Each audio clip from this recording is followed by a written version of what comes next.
में जानते हैं किन इन्यूमिनेटर और सुपरवाइजर को उनके द्वारा किए गए कार्य का पैसा मिलेगा और किसको नहीं।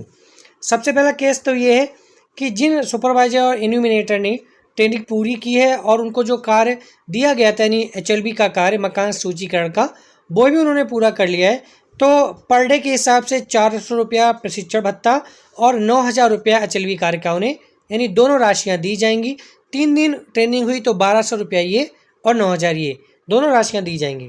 दूसरा केस ये है कि ऐसे एन्यूमिनेटर या सुपरवाइजर जिन्होंने ट्रेनिंग तो पूरी की लेकिन उनको जो HLB अलॉट की गई थी, मकान सूचीकरण का कार्य अलॉट किया गया लेकिन उन्होंने वो पूरा नहीं किया या किसी भी कारण बीच में छोड़ दिया या किसी दूसरे से करवाया गया फिर वो कार्य,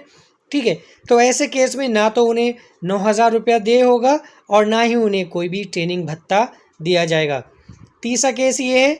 ट्रेनिंग पूरी की लेकिन उन्हें कोई HLB का कार्य अलॉट ही नहीं किया गया, ठीक है, आवंटित नहीं किया गया, तो इस स्थिति में उन्हें 400 रुपया प्रति दिवस यानी 1200 रुपया टोटल प्रशिक्षण भत्ता 3 दिनों का दिया जाएगा। लेकिन HLB कार्य अलॉट न होने की स्थिति में उन्हें 9,000 रुपया का मानदेय नहीं दिया जाएगा। अगला फील्ड ट्रेनर्स के संबंध में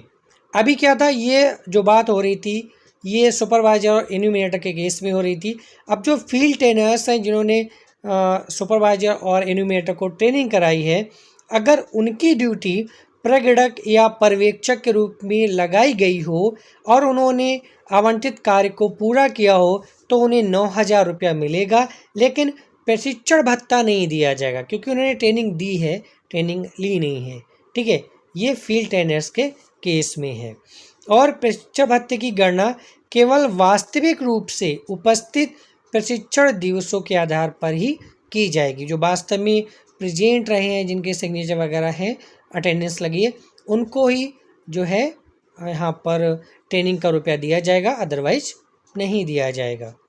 और ये पैसा आपके जो भी आपके विभाग द्वारा या ऑफिस में या तहसील में आपका अकाउंट डिटेल मांगी गई होगी, सीधे आपके बैंक खाते में ट्रांसफ़र किया जाएगा।